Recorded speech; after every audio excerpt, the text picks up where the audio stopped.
Ang higpit ng yakap ni Amihan ay tila isang pangakong ayaw bumitaw. Ngunit para kay Liwayway, ito rin ay isang paalala ng paparating na lamig. Isiniksik niya ang kanyang mukha sa dibdib ng asawa, nilala sa pangbawat segundong natitira bago siya muling iwan nito para sa isang linggong trabaho sa malayo. Mag-iingat ka dito, mahal. Huwag mong papabayaan ang sarili mo. Bulong ni Amihan, kasabay ng isang matamis na halik sa kanyang noo. Tumawag ka agad sa akin kung may kailangan ka. O kung alam mo na. Hindi na kailangang ituloy ni Amihan ang sasabihin. Alam na alam ni Liwayway kung ano ang ibig sabihin ng mga salitang yon. Isang mabilis na sulyap sa likuran ng asawa ang nagpatunay nito. Doon sa may pintuan, nakatayo ang biyena niyang si Geng Shaddad Dalisay del Rosario. Ang mga labi ay may pilit ng ngiti na hindi man lang umabot sa kanyang mga mata. Oo naman, mahal. Mag-iingat ako. Sagot ni Liwayway. Pinipilit pasiglahin ang boses. Hihintayin kita. Ilang sandali. Tuluyan nang umalis ang sasakyan ni Amihan. Pinanood ni Liwayway ang paglayo nito hanggang sa maging isang maliit na tuldok na lamang ito sa dulo ng kanilang kalsada, ang daang kaluskos ng dahon. Kasabay ng paglaho ng sasakyan ay ang paglaho rin ng init na iniwan ng yakap ng kanyang asawa. At kasabay din yon, ang unti-unting pagbagsak ng maskara sa mukha ni Gong Dalisay. Ang pilit ng ngiti ay naglaho na parang bula. Ang mga balikat na kanina ay bahagyang nakakrus, ay ngayon ay tuwid na tuwid, puno ng awtoridad. Ang mga matang kanina'y nagpapanggap na maamo, ay ngayon ay kasing talim ng kutsilyo habang nakatitig sa kanya. Ang init na iniwan ni Amihan ay tila hinigop ng biglaang panlalamig ng hangin sa loob ng bahay. Tapos na ang palabas, malamig na sabi ni Dalisay bago tumalikod at pumasok sa loob. Mag-impake ka na ng gamit mo. Napatda si Liwayway. Ang mga salita ay tumusok sa kanyang puso, ngunit hindi na siya nagulat.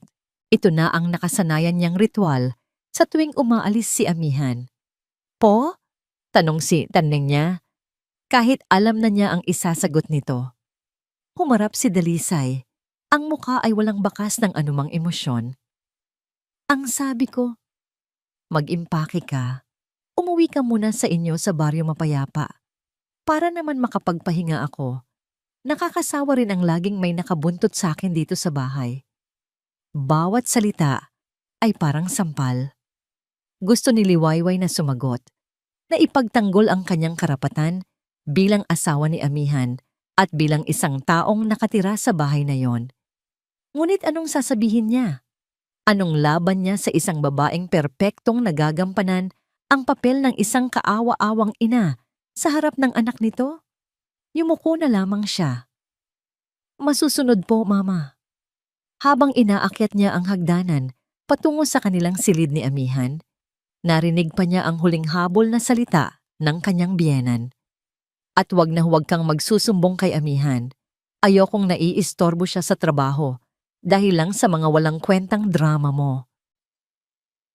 Tahimik na pumasok si Liwayway sa kwarto at isinara ang pinto. Doon, sa lugar na dapat sana'y kanlungan niya, nagsimulang mamuo ang luha sa kanyang mga mata. Binuksan niya ang aparador at kinuha ang isang maliit na bag. Habang isa-isang inilalagay ang ilang pirasong damit, ang kanyang mga kamay ay nanginginig, hindi dahil sa galit, kundi dahil sa matinding pagkadismaya. Kailan ba matatapos ito? Kailan ba siya tatanggapin ni Geng Dalisay? Ginawa na niya ang lahat. Nagsilbi, nagpakumbaba, tiniis ang lahat ng masasakit na salita. Ngunit lahat ay walang silbi. Para sa kanyang biyenan, siya ay isang magnanakaw na umagaw sa pinakamamahal nitong anak. Nang matapos mag-impake, umupo siya sa gilid ng kama at kinuha ang kanyang telepono. Idinayal niya ang numero ng kanyang ina. Hello, Ma, sabi niya. Pinipilit na huwag mabasag ang kanyang boses.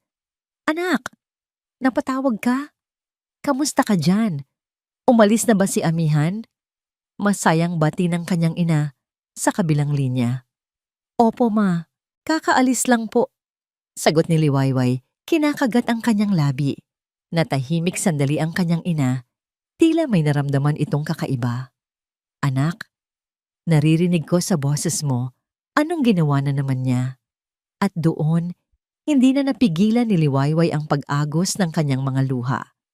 Humikbi siya ng tahimik, ayaw niyang marinig ni Gingator Dalisay sa baba. Mama, pinapauwi na naman po ako. Isang buntong hininga ang narinig niya mula sa kabilang linya. Isang buntong hiningang puno ng awa at pag-aalala. Sige anak, umuwi ka na dito. Nagluto ako ng paborito mong sinigang. Hintayin ka namin ha?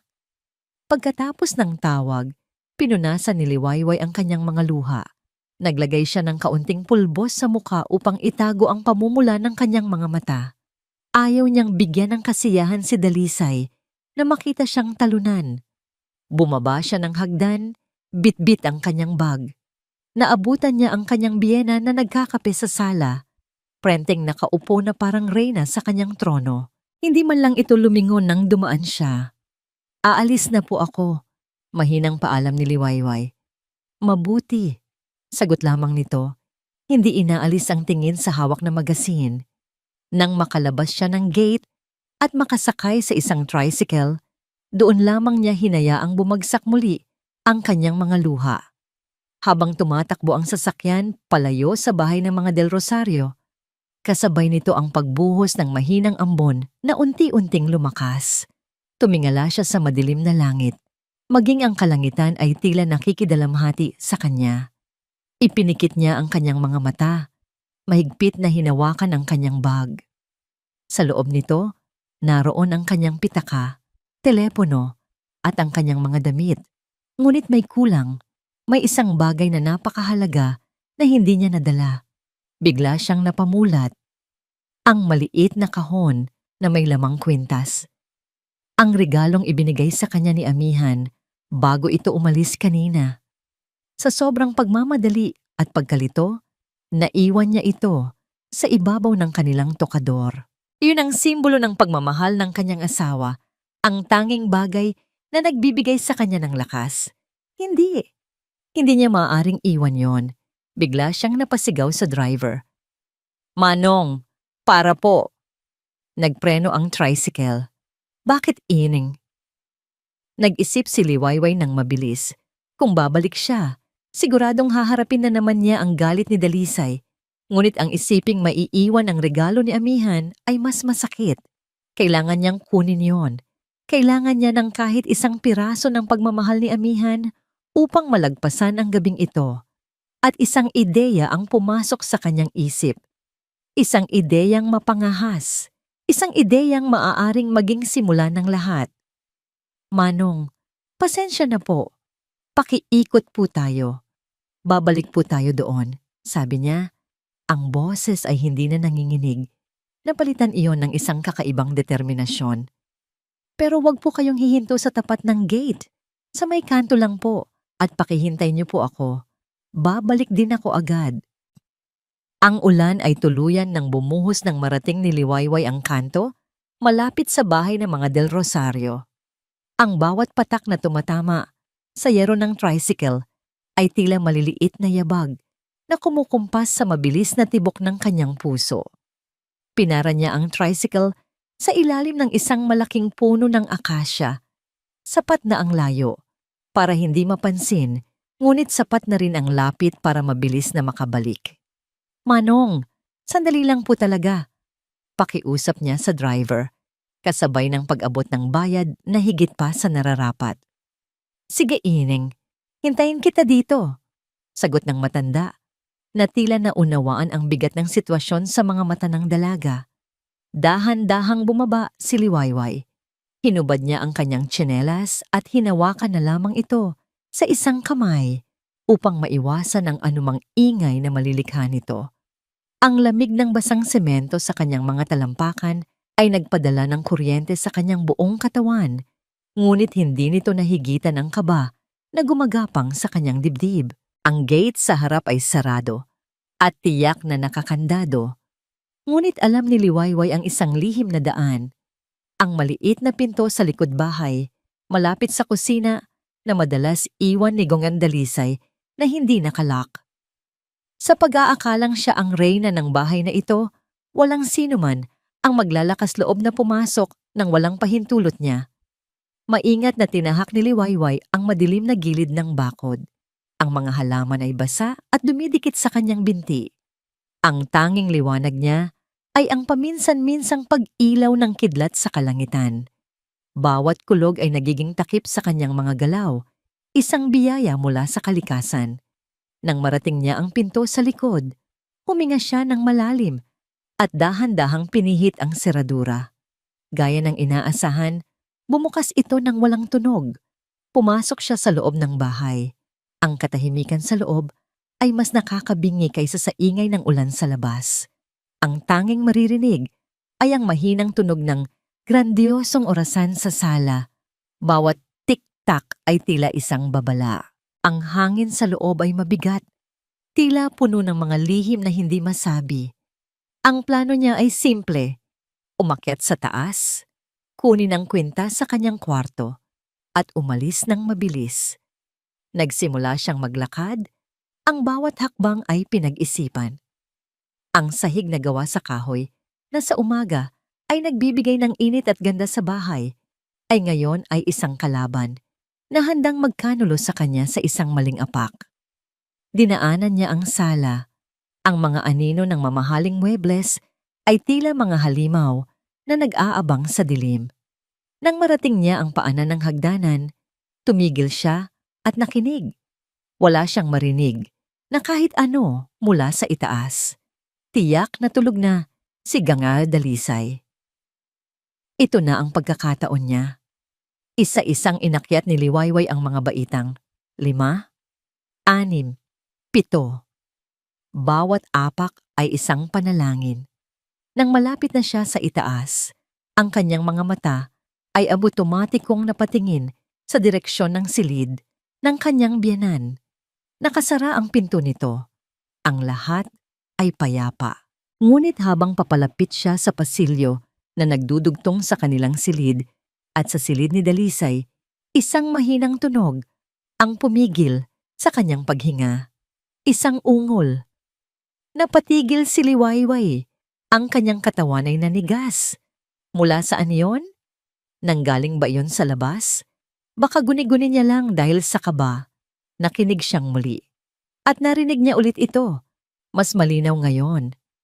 Isang mahinang halinghing nagmumula mismo sa likod ng pintuan ng kwarto ni Gongan Dalisay. Ang unang pumasok sa isip niya, may sakit kaya si Mama? Baka masama ang pakiramdam niya at kailangan niya ng tulong. Isang bahagi niya ang gustong kumatok at magtanong, ngunit pinigilan siya ng alaala ng malamig na pagtrato nito kanina. Tumayo siya roon, hindi makagalaw. Nag-iisip kung anong gagawin. Ngunit ang sumunod na tunog, ang nagpatindig ng lahat ng balahibo sa kanyang batok. Hindi na ito isang simpleng ungol ng taong may sakit. May iba, may kakaibang init sa tunog na yon. Isang tunog na napaka-pribado, isang tunog na hindi dapat marinig ng sinuman. Nag-init ang kanyang mga pisngi, na puno ng sari-saring tanong ang kanyang isipan. Ano ang nangyayari sa loob? May magnanakaw ba? Pero bakit ganito ang tunog?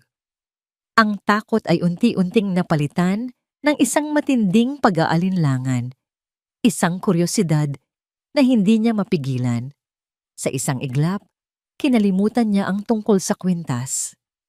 Ang misteryo sa likod ng pinto ay mas humihila sa kanya. Dahan-dahan na parang may sariling isip ang kanyang mga paa. Lumapit siya sa pintuan ng silid ni Dalisay. Bawat hakbang ay mas mabigat kaysa sa nauna. Nanginginig ang kanyang mga kamay. Itinukod niya ang isang kamay sa pader upang suportahan ang sarili at dahan-dahang inilapit ang kanyang tainga sa malamig na kahoy ng pinto. Nang una, malabo ang lahat. Ngunit habang pinipigil niya ang kanyang paghinga, unti-unting luminaw ang mga tunog. Mga bulong na hindi niya maintindihan, mga halinghing na pinipigilan. At sa ilalim ng lahat ng yon, isang boses na pamilyar. Napakapamilyar. Sino ang kasama niya sa loob? At doon, sa gitna ng katahimikan ng bahay at sa saliw ng malakas na ulan sa labas, narinig niya ang isang bagay na yumanig sa buong pagkatao niya. Isang boses ng lalaki, isang boses na malalim at medyo paos. Isang boses na alam niya kung kanino. Isang boses na hinding-hindi niya dapat marinig mula sa loob ng silid na yon, sa ganitong oras, sa ganitong paraan. Ang isip ni Liwayway ay biglang naging blanko. Hindi maaari. Baka nagkakamali lang siya ng dinig. Baka dala lang ng kulog at ng sarili niyang kaba. Marahil ay may kausap lang sa telepono. Sigeng dalisay. Marahil, dalisay. Aking dalisay. Ang bulong ay malinaw na malinaw ngayon. Puno ng isang uri ng pagmamahal na nakakapanindig balahibo. At kasabay nito, ang pagkilala sa boses ay hindi maikakaila. Bawat hibla ng pagkatao ni Liwayway ay sumigaw sa isang pangalan na ayaw bigkasin ng kanyang utak. Ang boses na yon ay pag-aari ng kapatid mismo ni Dalisay. Ang tiyulakan niya, ang tiyuhin ni Amihan. Ang mundo ni Liwayway ay gumuho sa isang iglap. Ang hangin ay tila ninakaw mula sa kanyang mga baga.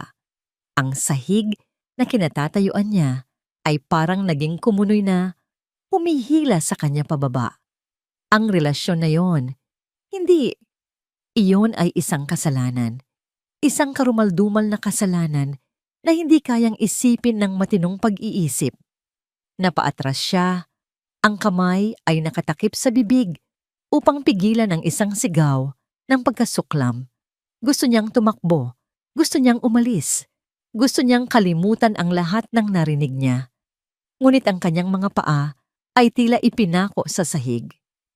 At sa sandaling iyon, isang guhit ng liwanag ang biglang sumilay mula sa ilalim ng pinto. May papalabas, hindi siya makagalaw. Ang kanyang katawan ay nagtaksil sa kanya. Ang tanging nagawa niya ay manatiling nakatayo sa dilim ng pasilyo, nagtatago sa anino ng isang malaking kabinet. Habang ang pinto ng silid ni Dalisay ay dahan-dahang bumukas, ang liwanag mula sa loob ay tumama sa pasilyo at kasabay nito, isang figura ng lalaki ang lumabas. Nakasando lamang ito at kasalukuyang isinasara ang butones ng kanyang pantalon. Pamilyar ang tindig. Pamilyar ang bawat galaw. Nang iangat ng lalaki ang kanyang mukha, ang huling piraso ng pag-asa ni Liwayway na sana'y nagkakamali lang siya ay tuluyang nadurog. Sa harap niya, malinaw pa sa sikat ng araw, ay ang mukha ni Tiyulakan, ang mukha ng kapatid ng kanyang biyenan, ang mukha ng kasalanan. Nagkatinginan sila. Hindi sila nagkatinginan. Nakita ni Liwayway ang mukha nito, ngunit siya, na nakatago sa dilim, ay isang anino lamang. Lumingalinga si Lakan sa pasilyo na para bang may pinakikiramdaman, bago maingat at tahimik na isinara ang pinto sa kanyang likuran. Sa loob ng ilang segundo, na para sa kanya ay isang kawalang hanggan, pinanood ni Liwayway ang tiyuhin ng kanyang asawa na dahan-dahang naglakad palayo sa kabilang direksyon, patungo sa hagdan sa kabilang dulo ng bahay na bihirang gamitin. Isang lihim na pag-alis. Nang mawala na ito sa kanyang paningin, doon lamang nakahinga si Liwayway. Ngunit ang hiningang iyon ay hindi nagdulot ng ginhawa. Ito ay isang hiningang nanginginig, puno ng pangingilabot at pagkasuklam. Ang kuwintas, ang regalo ni Amihan. Lahat ay nawala sa isip niya. Ang tanging naroon ay ang imahe ng mukha ni Lakan at ang kahulugan sa likod nito. Ang lahat ng pagtrato sa kanya ni Dalisay, ang pagpapauwi sa kanya sa tuwing wala si Amihan, biglang nagkaroon ng mas madilim, mas nakapandidiring kahulugan. Ginagawa siyang tanga. Ginagawa nilang lahat na tanga ang kanyang asawa. Si Amihan, ang mabait at mapagmahal niyang asawa, ay nabubuhay sa isang malaking kasinungalingan. Isang malakas na puwersa ang nagtulak sa kanya para kumilos. Hindi natakot, kundi pandidiri. Kailangan niyang makaalis sa bahay na yon. Kailangan niyang makalayo sa dumi na bumabalot sa mga pader nito. Tumalikod siya at halos patakbong tinahak ang hagdanan pabalik sa ibaba. Wala na siyang pakialam kung makalikha man siya ng ingay. Bawat sulok ng bahay ay tila sumisigaw sa kanya ng kababuyan. Ang magagarang palamuti ay tila mga saksi sa isang lihim na nabubulok. Nakarating siya sa pinto sa likod bahay at mabilis itong binuksan. Sumalubong sa kanya ang malamig na hangin at malakas na buhos ng ulan. Hindi niya ito inalintana. Tumakbo siya palabas. Hindi iniinda ang putik sa kanyang mga paa o ang basang-basa niyang damit. Nang makarating siya sa gilid ng kalsada, malayo-layo na sa bahay, sumandal siya sa pader ng isang bakanteng lote at doon, hindi na niya napigilan ang kanyang sarili. Idinuwal niya ang lahat. Hindi ang laman ng kanyang sikmura, kundi ang lahat ng pagkasuklam, lahat ng pangingilabot, lahat ng sakit na naramdaman niya sa nakalipas na 10 minuto. Nanginginig siyang napaluhod sa basang lupa. Humahagulgol habang patuloy sa pag-iyak. Ang pamilyang pinangarap niya ay isang panloloko. Ang paggalang na inaasam niya ay isang ilusyon. Ang lahat ay isang malaking kasinungalingan. Matapos ang ilang sandali, pinilit niyang tumayo. Basang-basa, nanginginig sa lamig at sa sama ng loob. Naglakad siya pabalik sa tricycle na tila isang kaluluwang ligaw. Ang isip niya ay lumilipad. Paulit-ulit na ipinapakita ang eksena sa pasilyo. "Ineng, ayos ka lang? Basang-basa ka." Nag-aalalang tanong ng driver nang makita siya. Hindi sumagot si Liwayway. Sumakay lang siya sa loob, yumukyok sa isang sulok at niyakap ang sarili. "Manong, tara na po, uwi na tayo." Habang umaandar ang tricycle, ang telepono sa kanyang bulsa ay biglang nag-vibrate at tumunog. Nanginginig na kinuha niya ito. Sa screen, sumilay ang isang pangalan na lalong dumurog sa kanyang puso. "Amihan, mahal ko." Tumatawag. Pinindot niya ang answer button. Ang daliri ay tila walang lakas. Inilapit niya ang telepono sa kanyang tainga. "Hello, mahal. Kamusta ka na dyan? Nakauwi ka na ba sa inyo?" Ang boses ni Amihan sa kabilang linya ay masaya at puno ng pagmamahal. Isang boses na walang kamalay-malay sa halimaw na natuklasan niya. Pinilit ni Liwayway na magsalita. Pinilit niyang buuin ang kanyang boses na basag. Pinilit niyang itago ang panginginig. At sa unang pagkakataon, sa kanilang pagsasama, nagsinungaling siya sa kanyang asawa. "Oo, Ami, ayos lang ako." Ang mga salitang yon ay umalingaungaw sa isipan ni Liwayway na parang isang basag na kampana. Dalisay, aking dalisay. Ang bawat pantig ay isang patalim na bumaon ng malalim sa kanyang puso. Ito ang boses ng tiyuhin ng kanyang asawa. Ang boses ni Tiyo Lakan. Ang katotohanan iyon ay isang halimaw na may 1,000 mukha. At lahat ng iyon ay nakatitig sa kanya sa dilim. Gusto niyang isipin na nagkakamali siya, na baka may ibang tao sa loob. Ngunit ang boses na iyon, ang paraan ng pagbigkas nito sa pangalan ng sarili nitong kapatid, ay nag-iwan ng isang bakas ng lason na hindi na mabubura. Napaatras siya ng isang hakbang. Ang likod ay tumama sa malamig at matigas na pader ng pasilyo. Ang pagnanais na kunin ng kwintas ay ganap ng naglaho, napalitan ng isang desperadong pagnanais na maging invisible na sana'y hindi na lang siya bumalik. Subalit huli na ang lahat. Isang mahinang tunog ng pag-ikot ng seradura ang kanyang narinig. Ang pintuan ng silid-niging dalisay ay dahan-dahang bumukas. Isang manipis na guhit ng liwanag ang unang lumabas. Humiwa sa kadiliman ng pasilyo na parang isang kutsilyo. Nanlaki ang mga mata ni Liwayway, ang kanyang paghinga ay napigil sa kanyang lalamunan. Ang liwanag ay unti-unting lumapad at kasabay nito ay ang paglabas ng isang anino. Isang mataas na anino ng isang lalaki. Ang anino ay naging isang buong katawan. Isang lalaking nakasando at abala sa pagsasara ng butones ng kanyang suot na pantalon. Bawat galaw nito ay tila pinabagal ng panahon, isang eksenang paulit-ulit na umikot sa isipan ni Liwayway. Nang sa wakas ay may ayos nito ang kanyang sarili, ang lalaki ay humarap ng bahagya sa direksyon kung saan siya nagtatago. At sa sandaling iyon, ang liwanag mula sa nakabukas na pinto ay tumama ng diretso sa mukha nito. Walang duda, walang pagkakamali. Ang mukha na yon nang ngumingiti sa kanila tuwing may salo-salo ang pamilya.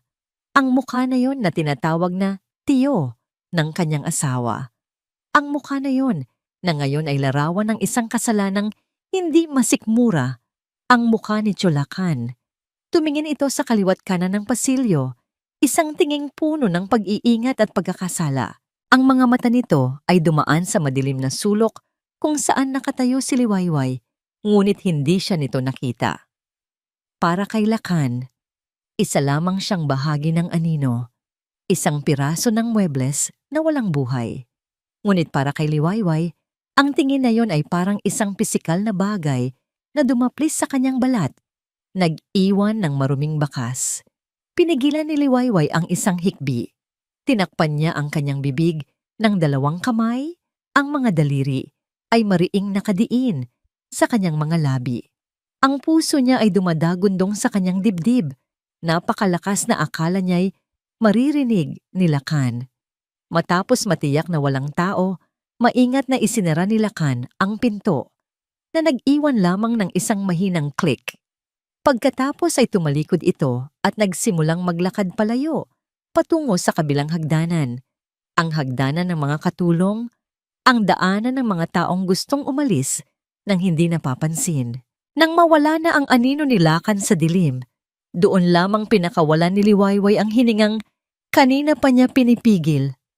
Ngunit ang paghinga ay hindi nagdulot ng ginhawa. Ito ay naging isang mahinang impit, isang tunog ng isang hayop na nasugatan ng malubha. Kailangan niyang umalis. Ngayon na. Ang bahay na ito ay hindi na isang tahanan. Ito ay isang pugad ng kasinungalingan at kababuyan. Ang bawat dingding ay tila may mga matang nanghuhusga. Ang hangin ay mabigat at puno ng amoy ng pagkakanulo. Tumalikod siya at halos madapa sa sarili niyang mga paa. Wala nang pag-iingat, wala nang pananahimik. Ang tanging nasa isip niya ay ang makalabas. Tinakbo niya ang pasilyo at bumaba ng hagdanan. Ang kanyang mga yapak ay lumilikha ng malalakas na kalabog sa kahoy na sahig. Hindi niya alintana. Hayaan mong marinig nila. Hayaan mong malaman nilang may nakakaalam ng kanilang sikreto. Nang marating niya ang pinto sa likod kusina, halos sirain niya ito sa kanyang pagmamadali. Itinulak niya ito ng malakas at sumugod palabas sa rumaragasang ulan. Ang lamig ng tubig ay isang sampal sa kanyang pisngi, ngunit ito ay isang sampal na kailangan niya upang manumbalik sa kanyang sarili. Tumakbo siya ng walang direksyon, palayo sa bahay na yon. Tumakbo siya hanggang sa ang kanyang mga baga ay nag-aapoy at ang kanyang mga binti ay nanghihina. Huminto lamang siya nang marating niya ang isang madilim na eskinita. Malayo na sa mga mata ng sinuman. Sumandal siya sa isang pader, hinahabol ang kanyang hininga. At doon, ang lahat ng kanyang pinigilan ay biglang bumulwak. Yumuko siya at nagsimulang sumuka, ngunit walang lumalabas kundi apdo. Ang kanyang katawan ay marahas na nanginginig, sinusubukang ilabas ang dumi na nasaksihan ng kanyang mga mata at narinig ng kanyang mga tainga. Ang imahe ni Chulacan, ang halinghing ni Gang Dalisay, paulit-ulit. Nang wala nang mailabas, napaluhod na lamang siya sa basang semento. Ang mga kamay ay nakasapos sa kanyang mukha. Humagulgol siya. Isang iyak na walang tunog, isang iyak na nagmumula sa kaibuturan ng kanyang kaluluwa. Isang iyak para sa sarili niya, para sa pagiging tanga niya. Isang iyak para kay Amihan na pinagtataksila ng dalawang taong pinakamalapit sa kanya. Bakit Hikbi niya sa hangin. Bakit? Bakit? Matapos ang hindi niya malamang haba ng panahon, pinilit niyang tumayo. Ang kanyang damit ay basang-basa. Ang kanyang buhok ay nakadikit sa kanyang mukha. Ang kanyang puso ay basag na basag. Naglakad siya na parang isang zombie, pabalik sa lugar kung saan naghihintay ang tricycle. Sa bawat hakbang, nararamdaman niya ang bigat ng katotohanang pasan-pasan niya ngayon. Isang katotohanang hindi niya maaaring sabihin kay amihan dahil wawasakin nito ang lalaking pinakamamahal niya. Ngunit isa ring katotohanang hindi niya kayang sarilinin. Nang sa wakas ay makarating siya sa kanyang ina, wala na siyang lakas para magpaliwanag. Nakita na lamang ng matanda ang basang-basa at miserable niyang kalagayan at agad siyang niyakap. Diyos ko anak, anong nangyari sa'yo? Hindi sumagot si Liwayway. Nagpatangay na lamang siya sa loob ng kanilang munting bahay, sa init ng yakap ng kanyang ina. Matapos siyang bihisan at painumin ng mainit na sabaw, umupo siya sa isang sulok ng kanilang sala, nakatulala sa kawalan.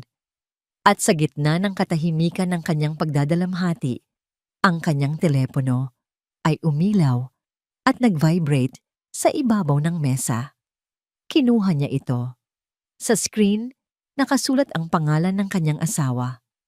Amihan mahal ko, ang pangalang dating nagbibigay sa kanya ng kilig, ay ngayon ay parang isang sundang na humihiwa sa kanyang puso. Sumagot siya. Ang kamay ay nanginginig. Hello mahal, kamusta ka na dyan? Nakauwi ka na ba sa inyo? Ang boses ni amihan ay malambing at puno ng pag-aalala. Walang kamalay-malay sa bagyong sumira sa mundo ng kanyang asawa. Huminga ng malalim si Liwayway. Tumingin siya sa kanyang ina na nag-aalalang nakamasid sa kanya. Kinagat niya ang kanyang labi hanggang sa halos magdugo ito. At sa unang pagkakataon, binuo niya ang pinakamatamis na kasinungalingan na kaya niyang likhain. Oo, Ami, kararating ko lang. Sabi niya, ang boses ay halos pabulong, ayos lang ako. Ang mga sumunod na araw ay lumipas na parang isang masamang panaginip para kay Liwayway. Kinailangan niyang bumalik sa bahay ng mga Del Rosario bago pa man makauwi si amihan mula sa trabaho.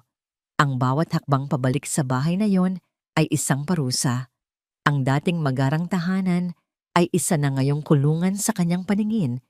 Ang mga pader nito ay saksi sa isang kasuklam-suklam na sikreto.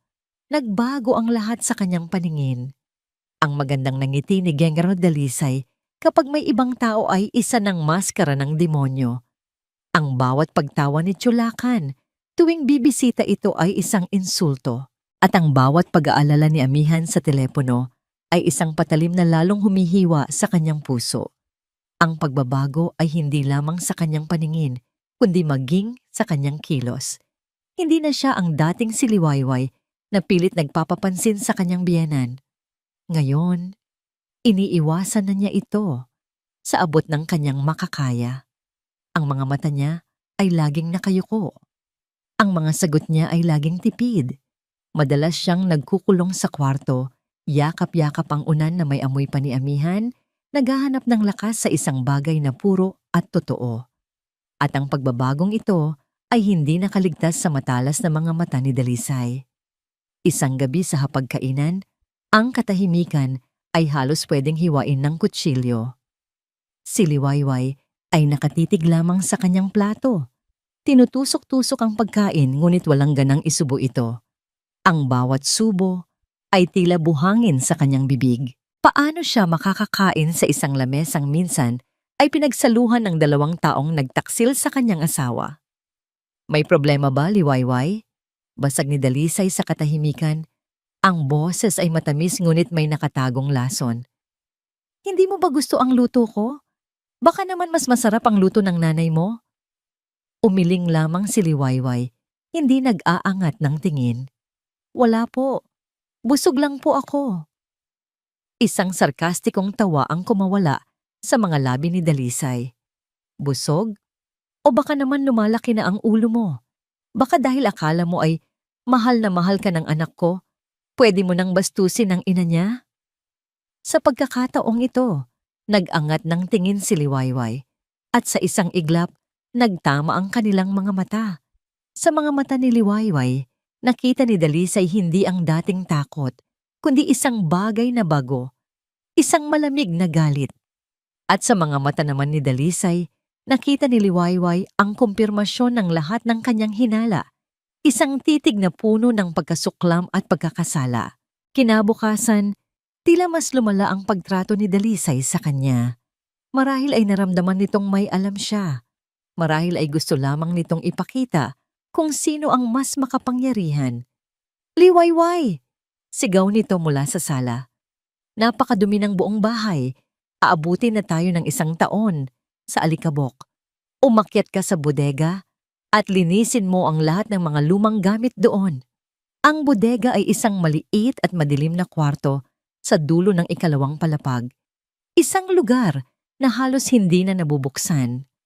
Para kay Liwayway, ang utos ay isang biyaya. Mas gugustuhin pa niyang makasama ang mga alikabok at lumang gamit kaysa makasama sa iisang silid, ang kanyang biyenan. Pumasok siya sa bodega. Dala-dala ang mga basahan at walis. Ang amoy ng alikabok at lumang papel ay sumalubong sa kanya. Sinimulan niyang maglinis, bawat punas at walis ay isang paraan upang ilabas ang galit na kinikimkim niya. Habang inaayos niya ang mga nakatambak na kahon sa isang sulok, sinubukan niyang abutin ang isang lumang maleta sa pinakatuktok. Ngunit sa kanyang pag-abot, isang maliit at mabigat na kahon ang kanyang nasagi. Nahulog ito sa sahig na may malakas na kalabog at ang takip nito ay bumukas. Nagsilabasan ang laman nito, mga luma at naninilaw na mga retrato. Napabuntong hininga si Liwayway at nagsimulang pulutin ang mga ito. Isa-isa niyang tiningnan ang mga larawan. Karamihan ay mga litrato ng isang batang amihan. Mayroon ding mga litrato ng mga magulang nito noong kanilang kabataan. Napangiti siya ng bahagya. Ang ama ni amihan ay isang mabait at tahimik na lalaki. Taliwas na taliwas sa ugali ni Gangalong Dalisay. At sa ilalim ng lahat ng mga retrato, may isang maliit at makapal na photo album.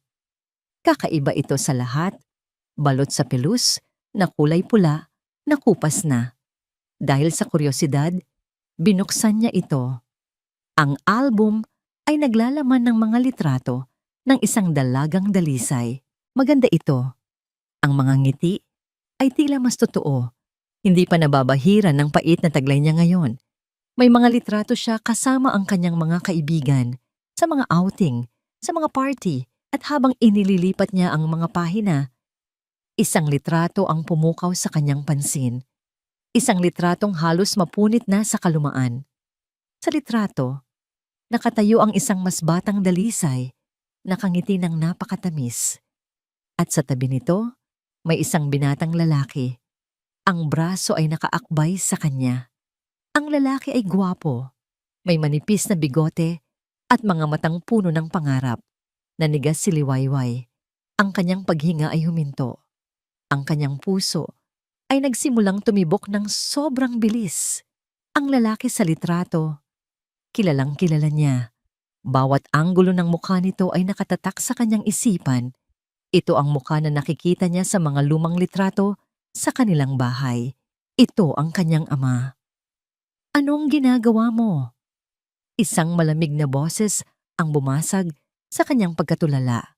Mabilis na isinara ni Liwayway ang album, ngunit huli na ang lahat. Nakatayo sa may pintuan ng bodega si Dalisay. Ang mga mata ay nakapako sa album na hawak niya. Dahan-dahang lumapit si Dalisay, ang bawat hakbang ay mabigat. Ipakita mo sa akin yan. Nanginginig na iniabot ni Liwayway ang album. Binuksan ito ni Dalisay at itinuro ang litrato. Isang mapait na ngiti ang sumilay sa kanyang mga labi. Isang ngiting hindi abot sa kanyang mga mata. Isang ngiting puno ng mga lumang sugat at matagal nang kinikimkim na galit. Oo. Ang gwapo niyang yan, sabi ni Dalisay. Ang boses ay tila nanggagaling sa isang malayong lugar. Ang unang lalaking nagpatibok ng puso ko at ang unang lalaking dumurog din dito. Tumingin si Dalisay kay Liwayway at sa pagkakataong yon, ang lahat ng pagpapanggap ay naglaho.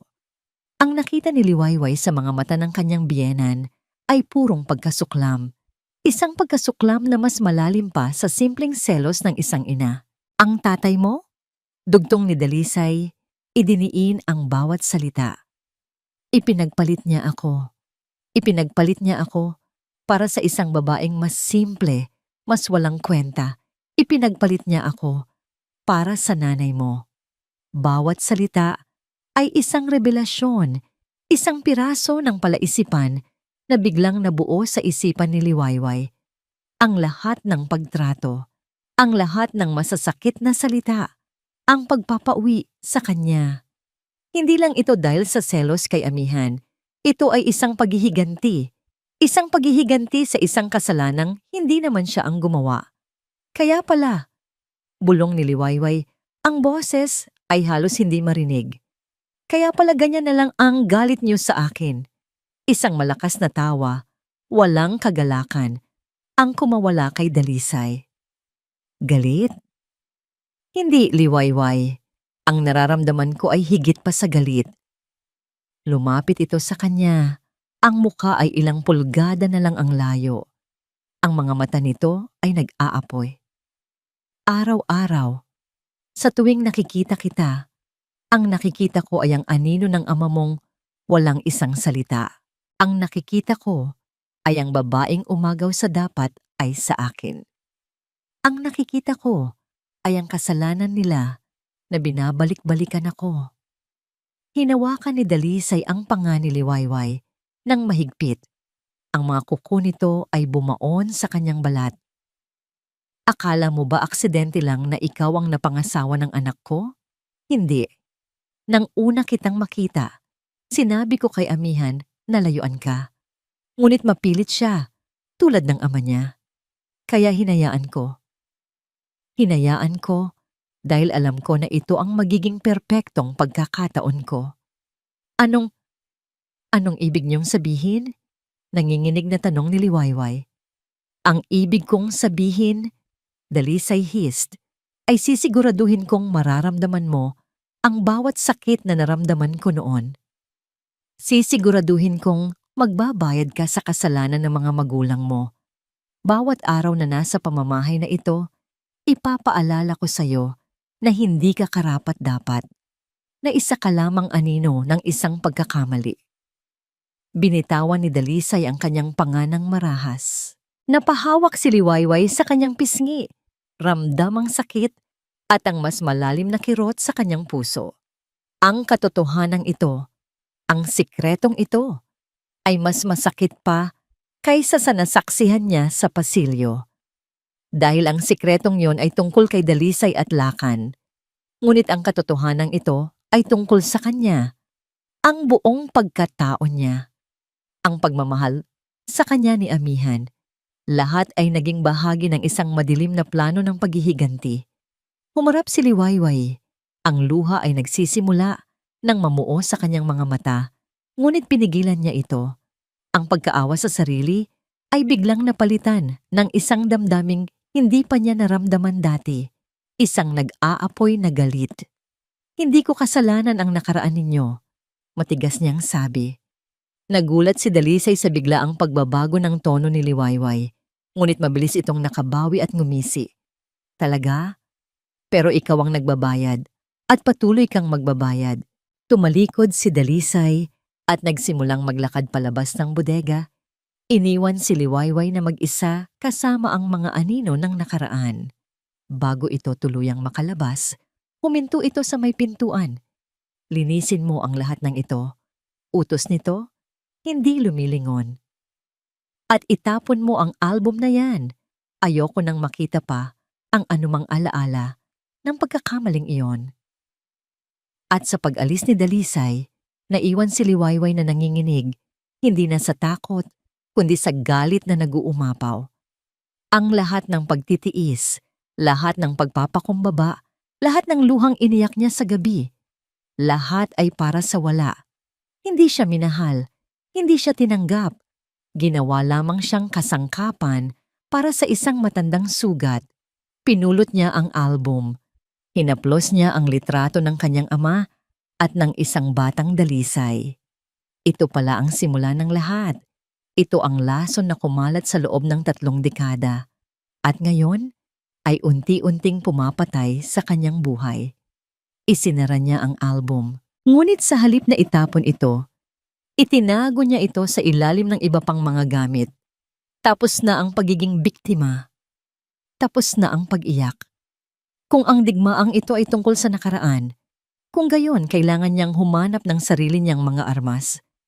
At ang sikretong nasaksihan niya noong gabing umuulan, iyon ang magiging pinakamatalim niyang sandata.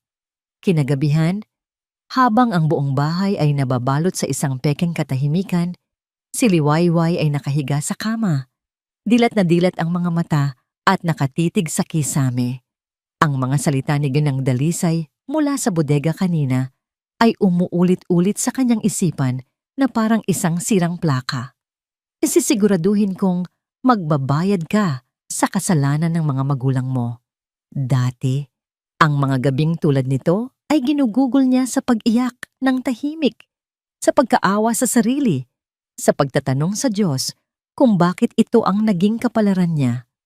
Ngunit ngayong gabi, iba ang lahat. Walang luhang dumadaloy mula sa kanyang mga mata. Ang init na dapat sana'y magiging luha ay naiipon sa kanyang dibdib, nagiging isang bolang apoy ng purong galit. Ang lahat ng sakit, ang lahat ng pagpapakumbaba ay biglang nagkaroon ng pangalan at mukha. Hindi lang siya isang manugang na kinaiinisan. Isa siyang simbolo ng nakaraan, isang buhay na paalala ng isang kabiguan na ipinapasa sa kanya.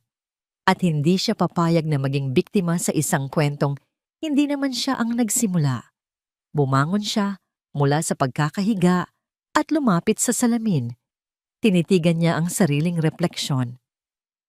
Ang babaeng nakatingin pabalik ay pagod. May namumutlang mga labi at may madilim na bilog sa ilalim ng mga mata. Ngunit sa kabila ng kapaguran, may bagong kislap sa kanyang mga mata. Isang kislap ng determinasyon, isang kislap ng isang taong wala nang maaaring iwalan pa. Tapos na, bulong niya sa sariling refleksyon. Tapos na ang pagiging liwayway na sunod-sunuran. Kinabukasan, may bagong liwayway na humarap sa umaga.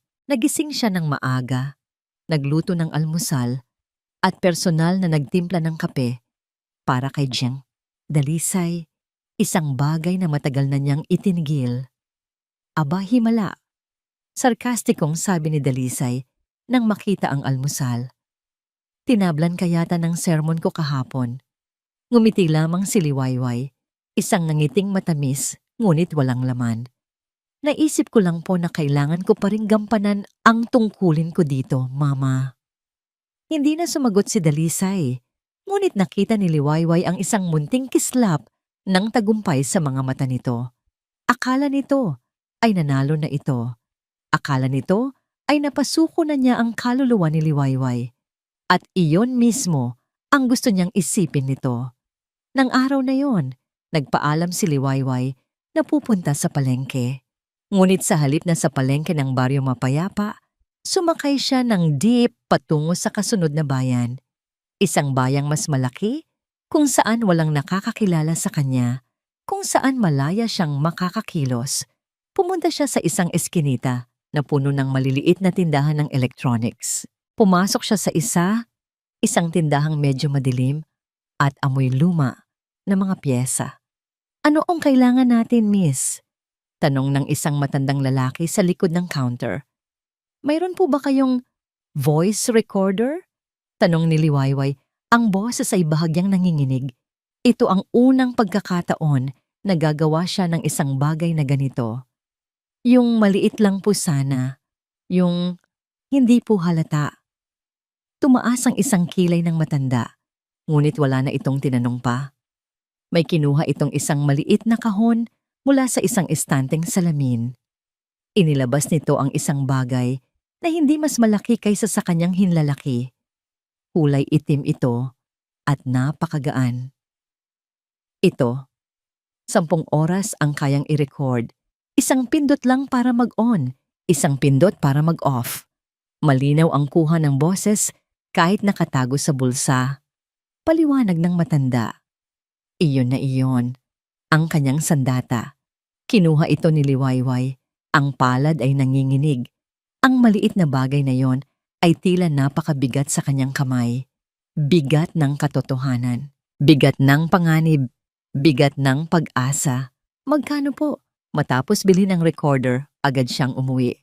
Itinago niya ito sa pinakailalim ng kanyang aparador. Sa ilalim ng mga damit na bihirang niyang isuot. Nagsimula siyang magplano. Pinag-aralan niya ang schedule ni Amihan. 1 linggo pa, bago ang susunod nitong business trip. May 1 linggo siya para maghanda. May 1 linggo siya para magpanggap. Sa mga sumunod na araw, naging perpektong manugang si Liwayway sa paningin ni Dalisay. Masunurin, tahimik, palangiti. Ginawa niya ang lahat ng walang reklamo. Naglinis, nagluto, naglab, hinayaan niyang isipin ni Dalisay na tuluyan na siyang nasupil. Hinayaan niyang maging kampante ito sa kanyang kapangyarihan. Ang bawat opo, mama, na lumalabas sa kanyang bibig ay isang kasinungalingan. Ang bawat pagyuko ay isang paghahanda para sa pag-atake.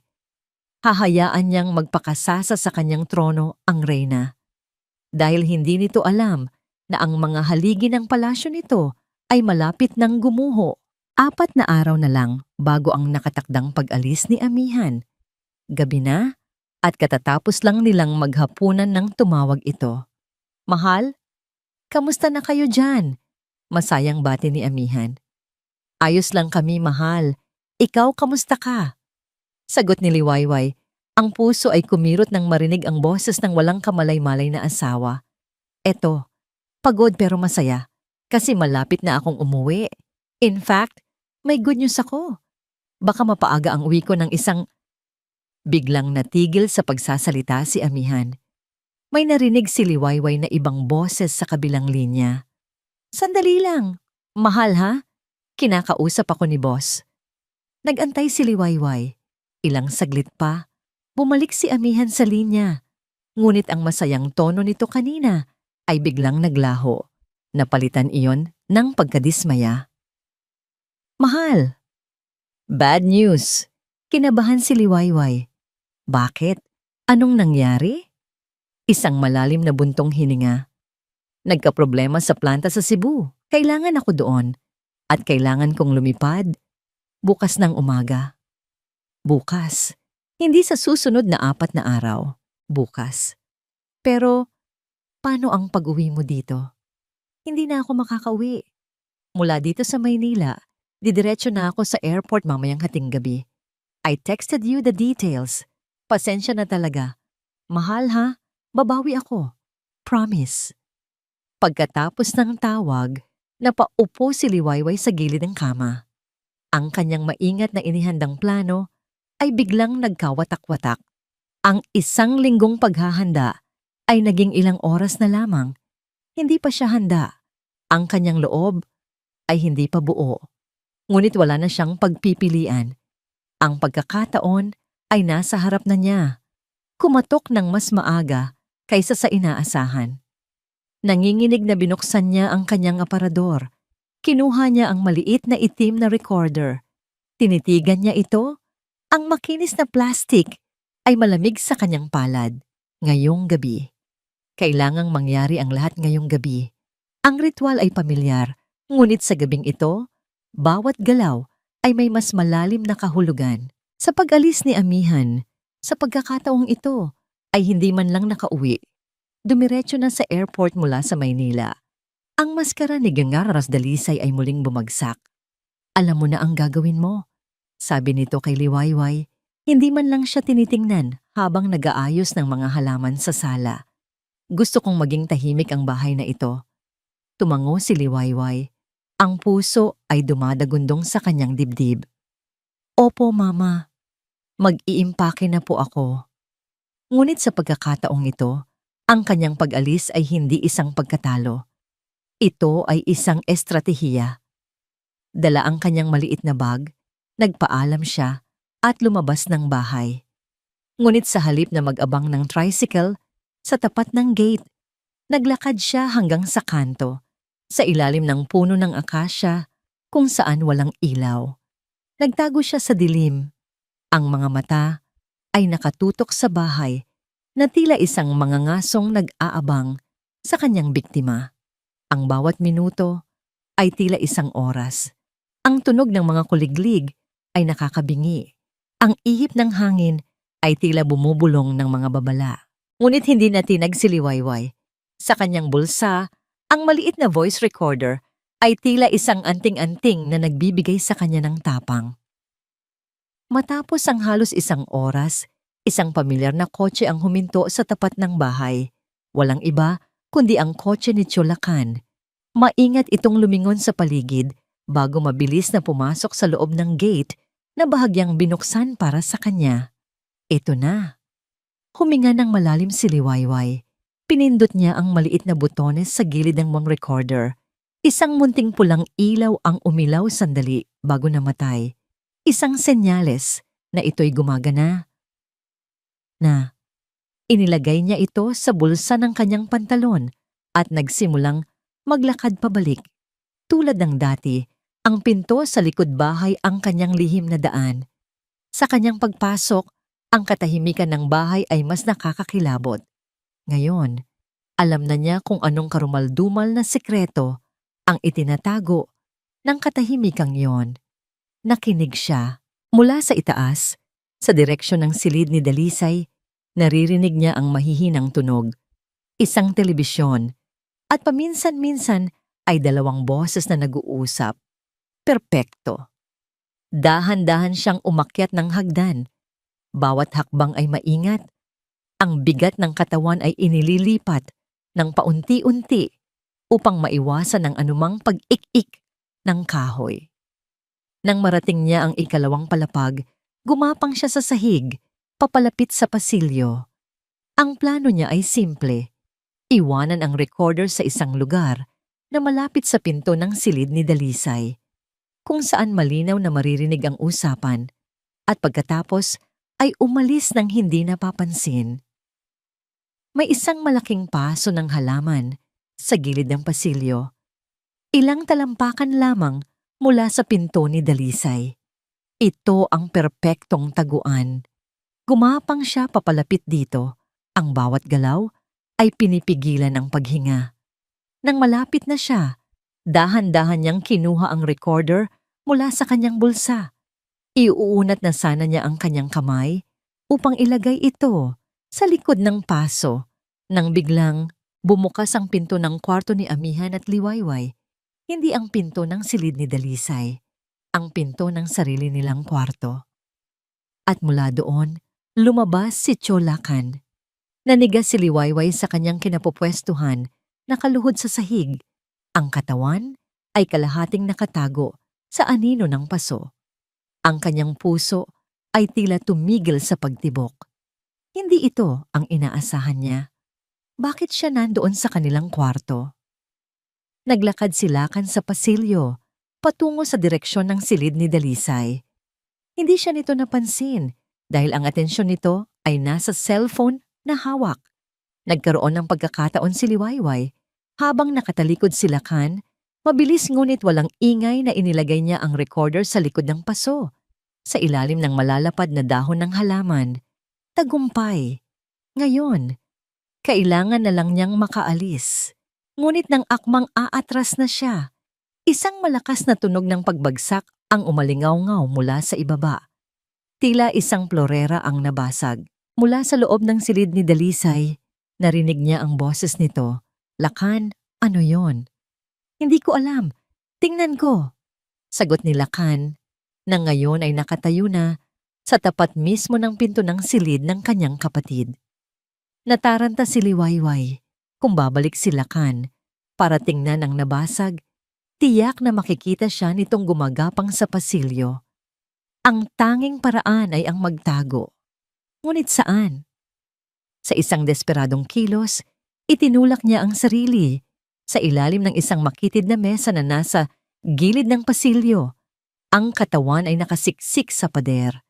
Tinakpan niya ang kanyang bibig. Pinipigilan ang malalakas na kabog ng kanyang puso. Narinig niya ang pagbukas ng pinto. Lumabas si Lakan. At sa kanyang gulat, hindi ito bumaba ng hagdan. Sa halip, naglakad ito papalapit sa kanyang pinagtataguan. Bawat hakbang ni Lakan ay isang pagbilang patungo sa kanyang katapusan. Isang hakbang, dalawang hakbang. Nakikita na niya ang anino ng mga paa nito.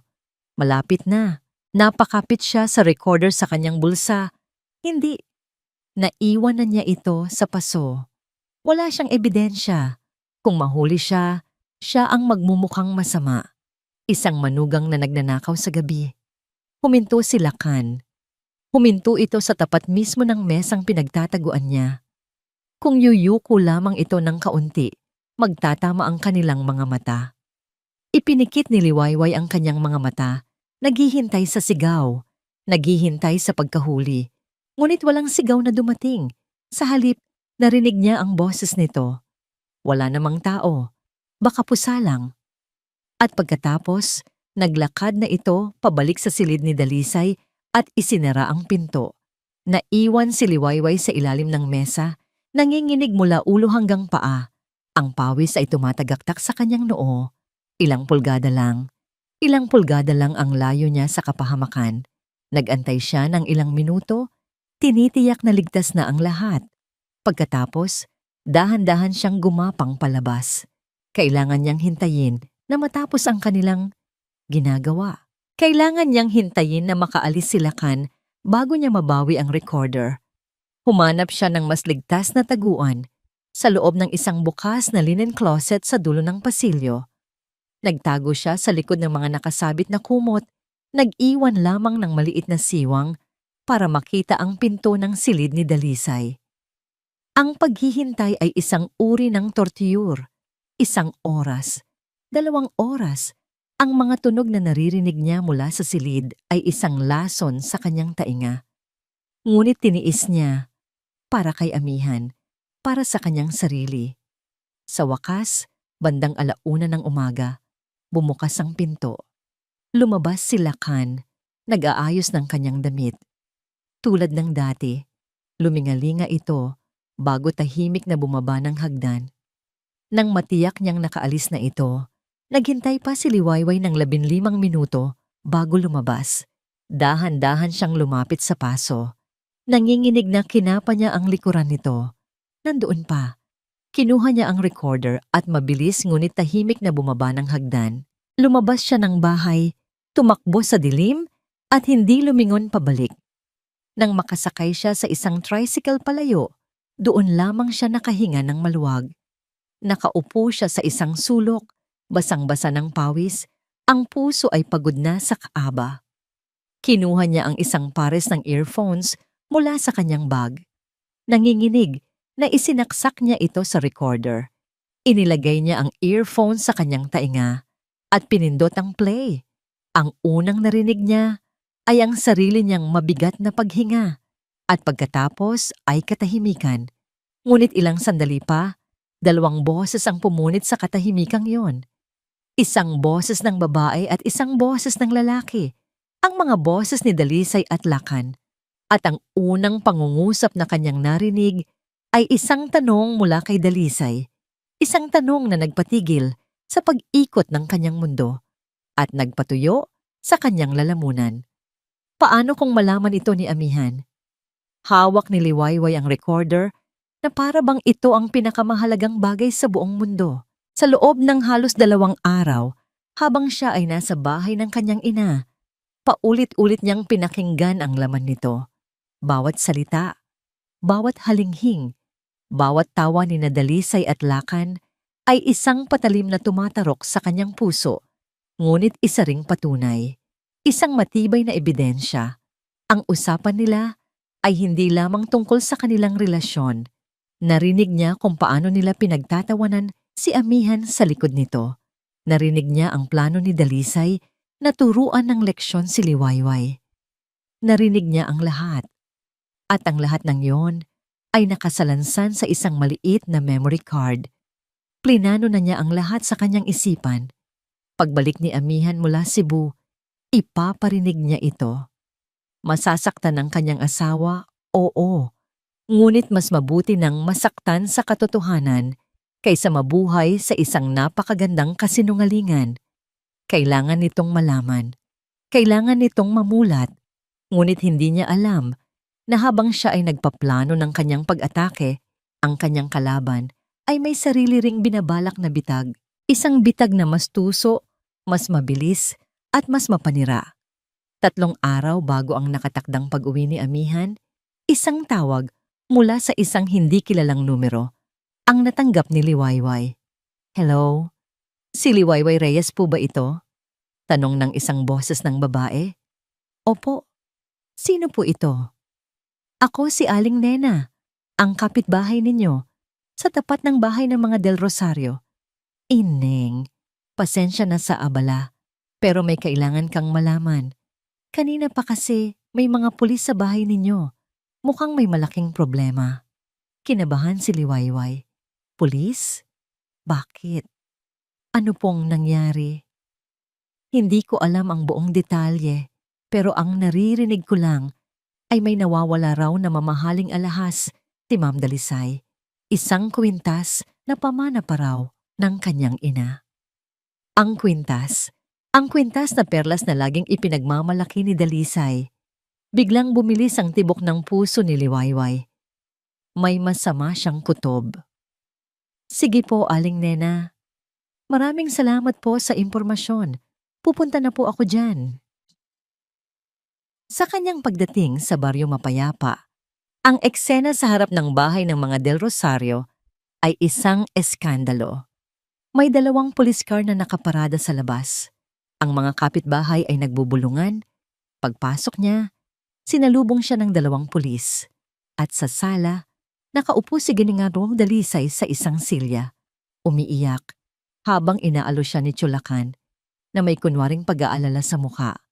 "Anong nangyayari dito?" tanong ni Liwayway. Tumingin sa kanya si Dalisay. Ang mga mata ay namumula at puno ng akusasyon. "Anong nangyayari? Ikaw! Ikaw ang dapat naming tanungin. Nasaan ang kwintas ko?" "Anong kwintas? Wala akong alam sa sinasabi niyo." Gulat na sagot ni Liwayway. "Huwag ka nang magmaang-maangan," sigaw ni Dalisay. "Noong gabing umalis ka, pagkatapos noon ay hindi ko na makita ang kwintas ko. Ikaw lang ang huling taong pumasok sa kwarto ko para maglinis bago ka umalis. Ikaw ang kumuha. Hindi totoo yan." "Sir," baling ni Dalisay sa isang pulis, "mayroon kaming CCTV camera sa bahay. Hindi ito gumagana sa pasilyo, pero meron sa sala at sa may hagdanan. Pakicheck niyo po ang footage noong gabing yon." Isang pulis ang naglabas ng laptop at isinaksak ang isang USB. Ilang sandali pa, ipinakita nito ang video. Nakita ni Liwayway ang sarili niya sa footage. Nakita niya ang sarili niyang pabalik-balik sa may hagdanan, papunta sa direksyon ng kwarto ni Dalisay. At may isang kuha, bagamat malabo, na tila may kinukuha siya mula sa isang estante bago siya tuluyang umalis. "Ano to, Mrs. Del Rosario?" tanong ng pulis kay Liwayway. Hindi yan totoo. Edited yan, wala akong kinuha." Desperadong paliwanag ni Liwayway. Ngunit paano niya ipapaliwanag ang kanyang presensya doon sa gabing iyon? Sasabihin ba niyang bumalik siya para maglagay ng voice recorder? Sino ang maniniwala sa kanya?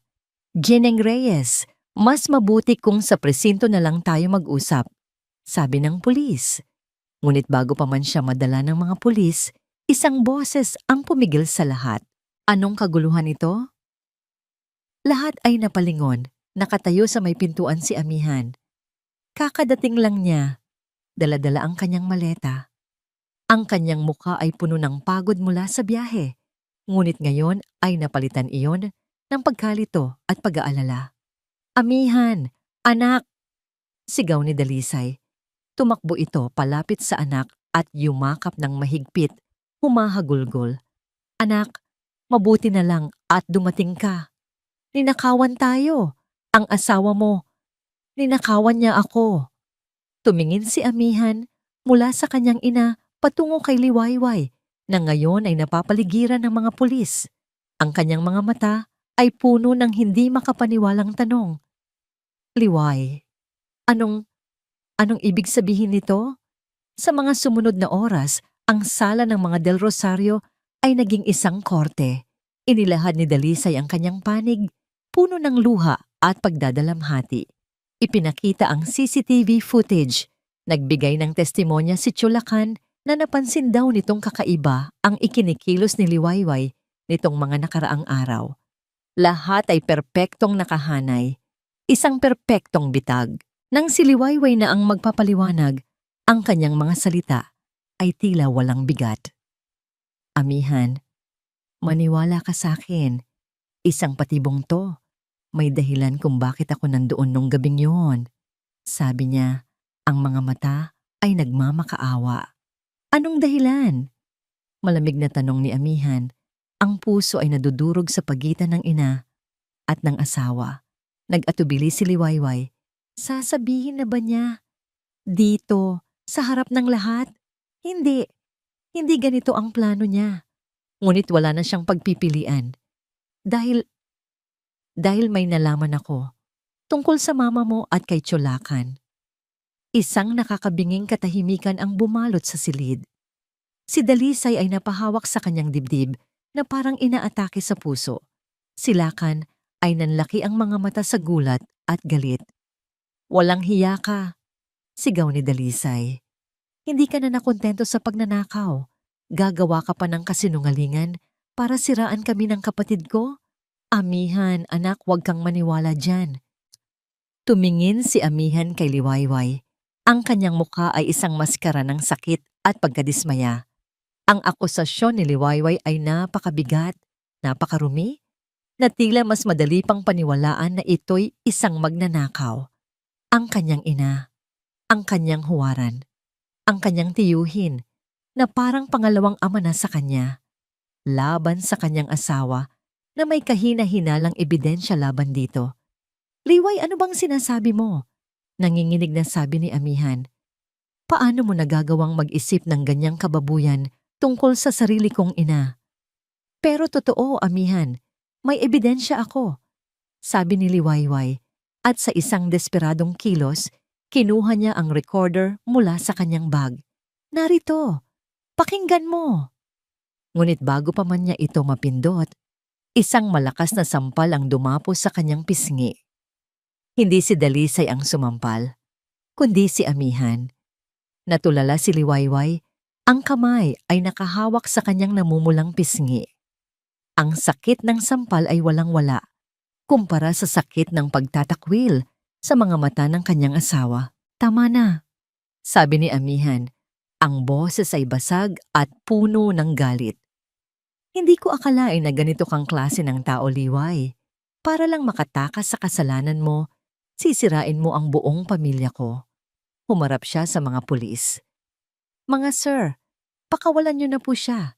Hindi na po kami magsasampa ng kaso. Ayoko na po ng gulo. Pagkatapos ay tumingin siyang muli kay Liwayway.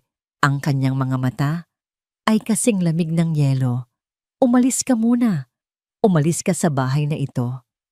Ang mga salitang iyo-iyon ay ang huling pako sa kanyang ataul.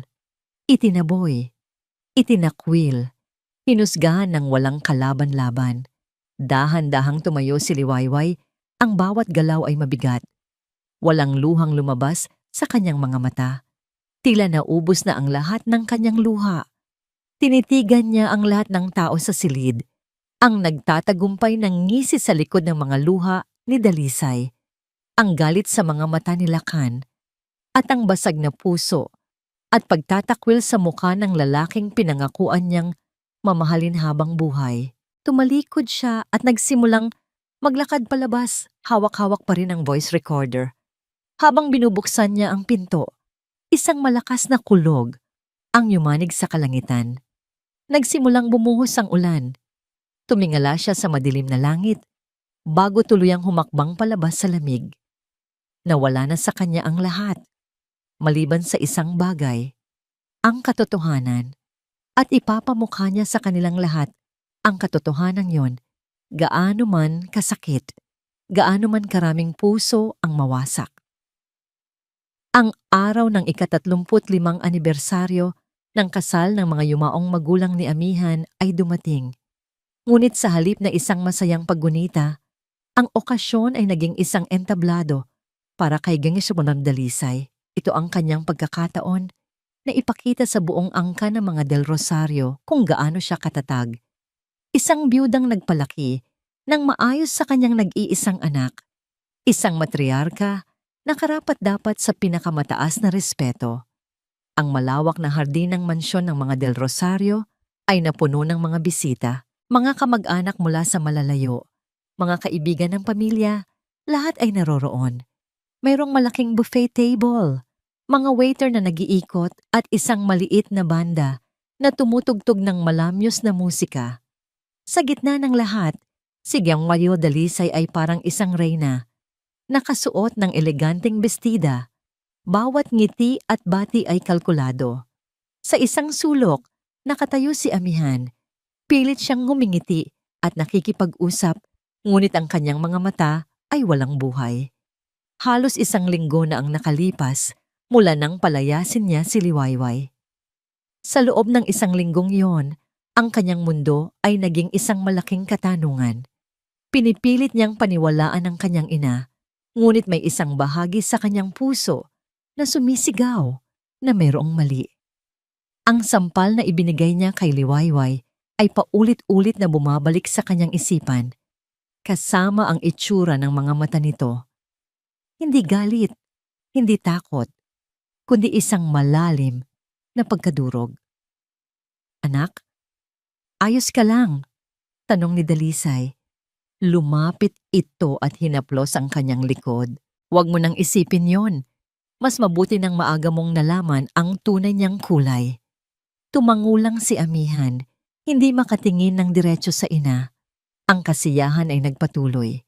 Nagsimula ng magbigay ng mga maikling talumpati ang mga piling kamag-anak. Binabalikan ng masasayang alaala ng mga magulang ni Amihan. Si Tiyolakan na nakatayo sa tabi ni Dalisay ay ngumingiti na parang isang tapat na alalay, handang sumuporta sa kanyang naaping kapatid. Nang si Dalisay na ang magsasalita, ang lahat ay natahimik. Kinuha niya ang mikropono, ang kanyang mga mata ay bahagyang lumuha, isang perpektong pag-arte. "Maraming salamat sa inyong pagdalo," simula niya. "Sa araw na ito, ginugunita natin ang pagmamahala ng aking yumaong asawa at ako, isang pagmamahalang nagbunga ng isang napakabuting anak." Tumingin siya kay Amihan. Kahit na may mga pagsubok, kahit na may mga taong gustong sirain ang ating pamilya, mananatili tayong matatag. Ngunit bago pa man niya matapos ang kanyang madamdaming talumpati, isang tunog ang pumutol sa lahat. Ang malakas na pagbukas ng gate sa hardin. Lahat ng mga mata ay napalingon doon. At mula sa kadiliman ng gabi, isang figura ang dahan-dahang lumabas at humakbang patungo sa liwanag. Isang figurang payat, nakasuot lamang ng simpleng itim na bestida. Ang buhok ay nakalugay, ang kanyang mukha ay walang kolorete, ngunit ang kanyang mga mata ay nagniningas sa isang determinasyong hindi pa nakikita ng sino man sa kanya. Si Liwayway, isang kolektibong paghinga ng pagkagulat ang kumalat sa mga bisita. Ang musika ay biglang huminto. Ang mga bulungan ay nagsimula. Anong ginagawa niya dito? Ang kapal ng mukha niya. Hindi ba't isa siyang magnanakaw? Ang unang nakabawi sa pagkagulat ay si Dalisay. Ang kanyang mukha ay namula sa galit. "Walang hiya ka! Paano ka nakapasok dito? Gwardiya!" 2 gwardiya ang mabilis na lumapit kay Liwayway. Akmang hahawakan siya sa braso. Ngunit bago pa man sila makalapit, isang boses ang pumigil sa kanila. "Hayaan niyo siya. Si Amihan, Naglakad siya papalapit. Ang kanyang mukha ay hindi mabasa. "Anong ginagawa mo dito, Liwayway?" Tanong niya. Ang boses ay mahina, ngunit may bigat. Hindi sumagot si Liwayway. Sa halip, nilampasan niya si Amihan. Nilampasan niya ang mga nagtatakang bisita. Naglakad siya ng diretso patungo sa maliit na entablado kung saan nakatayo si Dalisay, na ngayon ay nanginginig na sigariti. "Umalis ka dito! Huwag mong sirain ang gabing ito!" Sigaw ni Dalisay.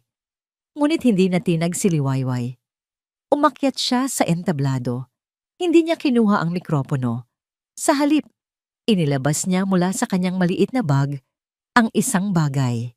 Isang maliit, itim na portable Bluetooth speaker. "Hindi ako naparito para manira, Ganga Dalisay," sabi ni Liwayway. Ang kanyang boses ay kalmado, ngunit sapat na ang lakas para marinig ng mga nasa unahan. "Naparito ako para magsauli." "Wala kang dapat isauli dito, magnanakaw," ganti ni Lakan, na ngayon ay nakatayo na sa pagitan ni Liwayway at Dalisay na tila isang tagapagtanggol. "Hindi po alahas ang isasauli ko," sabi ni Liwayway. Ang mga mata ay nakatitig ng diretso kay Amihan, nang ngayon ay nakatayo sa paanan ng entablado. Gulong-gulo. "Ang isasauli ko ay ang katotohanan." At sa isang mabilis na kilos, pinuksan niya ang speaker. Ikinonekta niya ang kanyang telepono at pinindot ang play. Sa unang segundo, katahimikan. Ngunit pagkatapos, isang tunog ang pumuno sa hardin. Isang tunog na pamilyar sa lahat. Ang boses ni Dalisay. Paano kung malaman ito ni Amihan? Ang buong hardin ay natahimik. Ang mga bulungan ay namatay. Maging ang ihip ng hangin ay tila huminto. Ang lahat ng mga mata ay napako kay Dalisay na ang muka ay biglang nawalan ng kulay. At pagkatapos, isang pangalawang boses ang sumagot. Isang boses ng lalaki, ang boses ni Lakan. Hindi niya malalaman dahil sino ang magsasabi. Ang tanga niyang asawa? Isang kolektibong gasp ang narinig mula sa mga bisita. Si Amihan ay napaurong ng isang hakbang na parabang sinuntok sa sikmura. Ang kanyang mga mata ay nanlalaki, hindi makapaniwala sa kanyang naririnig. Tumingin si Liwayway sa paligid. Nakita niya ang pagkalito, ang gulat, ang dahan-dahang pagkamuhi sa mga mukha ng mga kamag-anak nila. Ngunit ang tanging mukha na mahalaga sa kanya ay ang mukha ni Amihan. At sa mukhang iyon, nakita niya ang simula ng pagguho. Ang recording ay nagpatuloy. Isinisiwalat ang bawat maruming salita, ang bawat lihim na plano, ang bawat tawa ng pagkakanulo. Ang perpektong imahe ng pamilya Del Rosario ay nagsimulang magkabitak-bitak sa harap mismo ng lahat ng kanilang angkan. Ito na ang simula ng pagbagsak. Ang bawat salitang lumalabas sa speaker ay isang pako na ibinabaon sa puso ni Amihan. Ang mundo niya ay umiikot. Ang masayang hardin, ang mga ngangiti ng kanyang mga kamag-anak, ang malamyos na musika, lahat ay naglaho. Ang tanging naririnig niya ay ang mga boses, ang boses ng kanyang ina at ang boses ng kanyang tiyuhin, magkasabwat sa isang kasinungalingang hindi kayang iproseso ng kanyang utak. Wala namang halaga sa akin ang asawa niya. Ang mahalaga ay ang kontrol ko sa iyo, Dalisay, at sa pera ng pamilyang ito. Ang boses ni Cholakan, ang tiyuhin na nagturo sa kanya kung paano magbisikleta, ang tiyuhin na lagi niyang tinatakbuhan para humingi ng pamda. Ang boses na yon na dating nagbibigay sa kanya ng kapanatagan ay ngayon ay boses ng isang ahas. Tumingin siya sa entablado. Nakita niya ang kanyang Cholakan. Ang muka ay putlang-putla. Ang mga mata ay galit na nakatitig kay Liwayway na parang gustong pumatay. Ngunit wala na itong magawa. Nahuli na sila. "Hayaan mo na. Magaling akong umarte, Lakan. Maniniwala sa akin si Amihan. Kahit anong sabihin ko, maniniwala ang anak ko. Dahil ako, ang ina niya." Ang boses ng kanyang ina, ang babaeng itinuring niyang santo, ang babaeng pinaniniwalaan niya nang walang pag-aalinlangan, ang babaeng sinuportahan niya laban sa sarili niyang asawa. Ang sakit. Ang sakit ay hindi mailarawan. Ito ay parang lason na gumagapang sa bawat ugat niya. Sinusunog ang lahat ng masasayang alaala. Dinudumihan ang lahat ng pinaniniwalaan niya. Ang pagmamahal niya sa ina ay biglang naging isang napakalaking kabalintunaan. Ang mga bulungan ng mga bisita ay unti-unting lumalakas. Ang dating paghanga sa kanilang mga mukha ay napalitan ng pagkasuklam. Ang mga pinsan niya, ang mga tiyahin niya, lahat sila ay nakatingin sa kanyang ina at tiyuhin na para bang mga kriminal. Patayin mo yan! Patayin mo yang speaker na yan! Narinig niyang sigaw ng kanyang ina. Sinusubukang agawin ang speaker mula kay Liwayway. Ngunit si Liwayway ay hindi gumalaw. Nakatayo lang ito roon, matatag na parang isang bato. Ang mga mata ay nakapakos sa kanya. Sa mga mata ni Liwayway, walang nakita si Amihan na pagtatagumpay. Walang saya ng pananalo. Ang nakita niya ay isang malalim na kalungkutan, isang pagod na kaluluwa. At sa ilalim ng lahat ng iyon, isang bakas ng pagmamahal na nasayang. At sa sandaling iyon, lahat ay luminaw. Ang pag-uwi ni Liwayway sa tuwing siya'y wala. Ang mga luha nitong pilit itinatago. Ang mga salitang ayos lang ako na laging may kasamang panginginig. Ang akusasyon ng pagnanakaw. Ang lahat ng ito ay bahagi ng isang masalimuot na dula. At siya, sa kanyang pagiging bulag, ay naging isa sa mga pangunahing tauhan na nagdiin sa nag-iisang biktima. Ang sampal. Naalala niya ang sampal. Parang naramdaman niya ulit ang sakit niyon sa sarili niyang palad, kasabay ng pagsaksak sa kanyang konsensya. Hindi totoo yan. Narinig niyang bulong ng kanyang ina, na ngayon ay napaluhod na sa entablado. Ang perpektong ayos ay nagulo na. Mga kasinungalingan, gawa-gawa lang niya yan. Ngunit wala nang naniwala. Ang tunog ng katotohanan ay hindi maikakaila. Ang recording ay natapos, at ang katahimikan na sumunod ay mas mabigat, mas nakakabingi, kaysa sa anumang ingay. At sa katahimikang yon, nagsimula ang kaguluhan. Walang hiya-kalakan.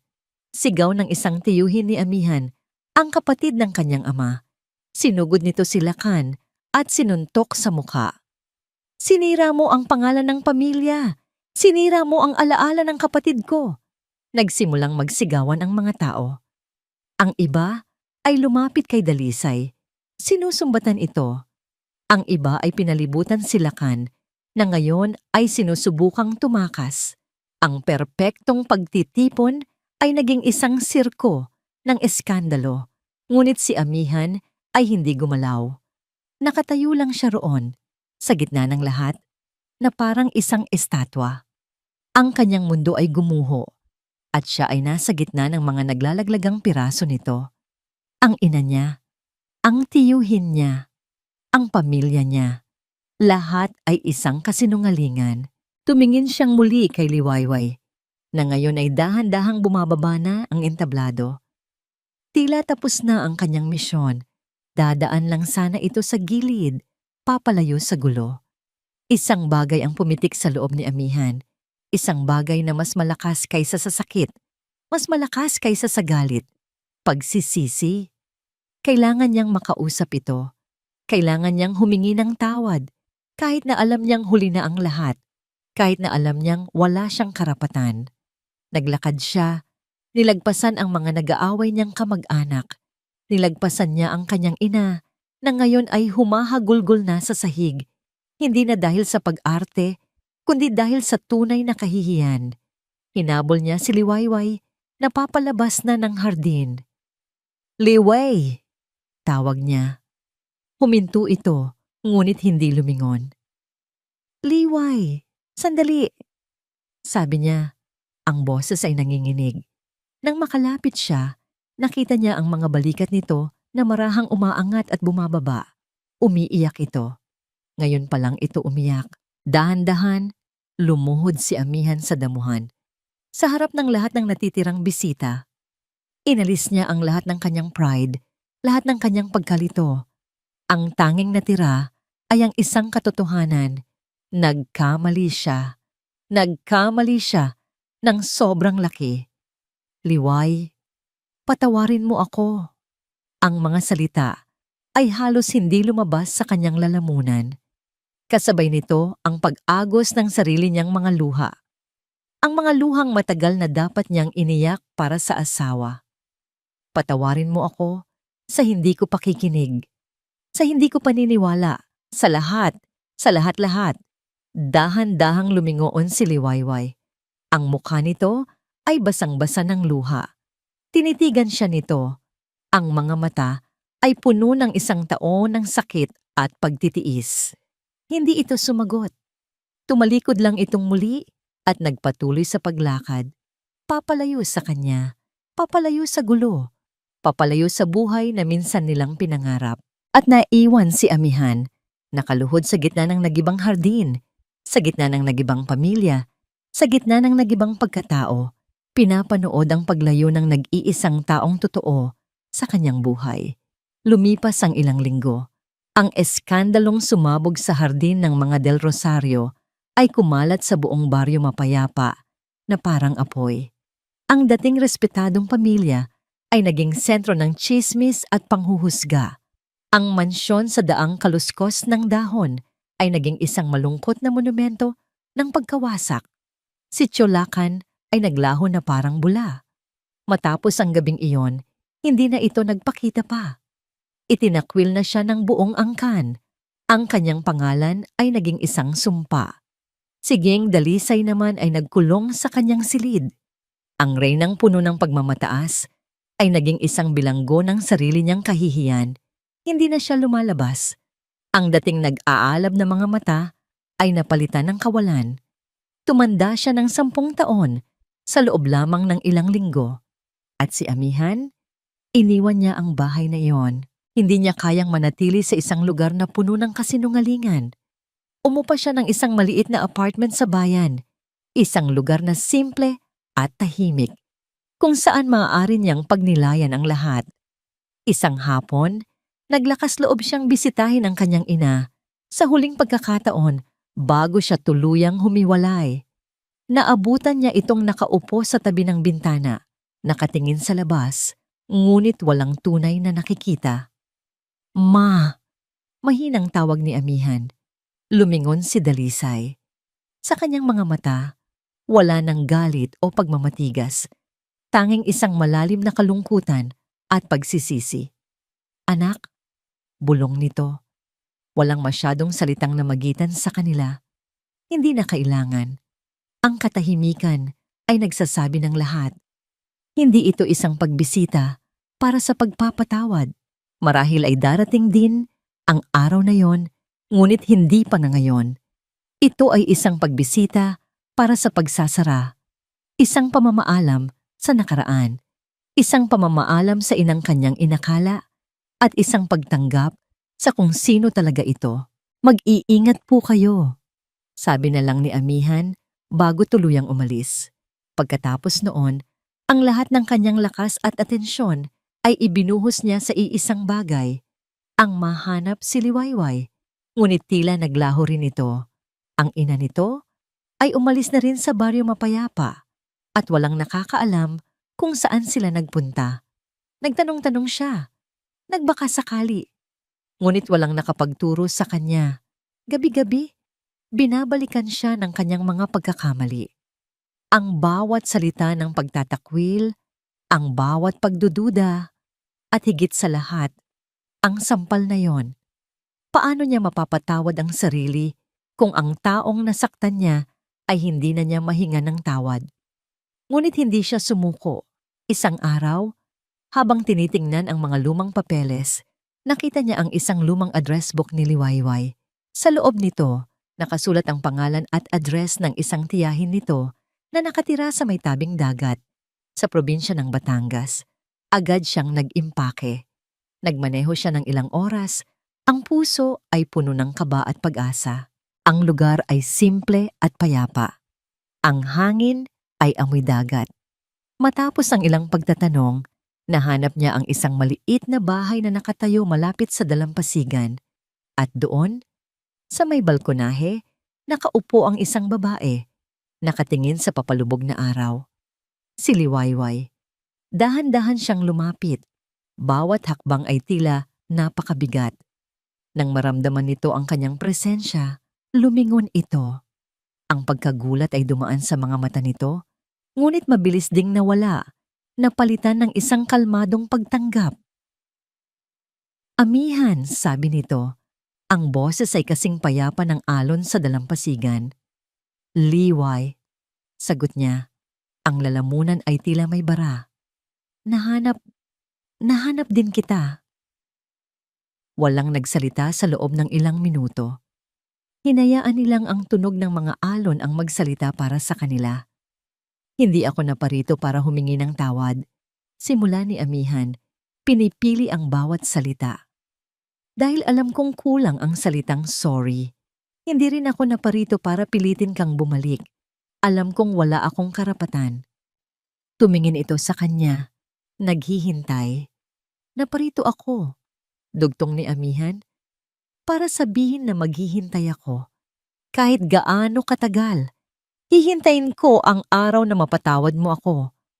At kung hindi man dumating ang araw na yon, hihintayin ko pa rin. Dahil utang ko sa'yo yon. Utang ko sa'yo ang bawat araw na hindi kita pinaniwalaan. Isang mahabang katahimikan ang muling namagitan. Tumingin si Liwayway sa dagat. Ang kanyang mga mata ay malayo ang tingin. Ang hirap, Amihan, sabi nito sa wakas. Ang hirap kalimutan. Alam ko, sagot niya. At hindi kita pipilitin. Tumayo si Amihan, handa nang umalis. Ibinigay na niya ang kanyang mensahe. Ang desisyon ay nasa kay Liwayway na. Ngunit bago pa man siya makatalikod, nagsalita itong muli. Gusto mo ng kape? Ang simpleng tanong na yon ay mas matamis pa sa anumang matamis na oo na kanyang inaasahan. Pumasok sila sa loob. Umupo sila sa maliit na kusina at sa unang pagkakataon, sa loob ng napakatagal na panahon, nag-usap sila. Hindi bilang mag-asawang may problema, kundi bilang dalawang taong nasaktan na sinusubukang unawain ang lahat. Nagkwento si Amihan tungkol sa kanyang ina. Nagkwento si Liwayway tungkol sa kapayapaang nahanap niya sa tabi ng dagat. Walang mga pangako. Walang mga pilit na yakap. Tanging isang tahimik na pag-unawa. Kinabukasan, bago sumikat ang araw, naglakad sila sa dalampasigan. Ang langit ay kulay kahel at rosas. Ang hangin ay malamig. Naglalakad sila nang may kaunting distansya sa pagitan nila.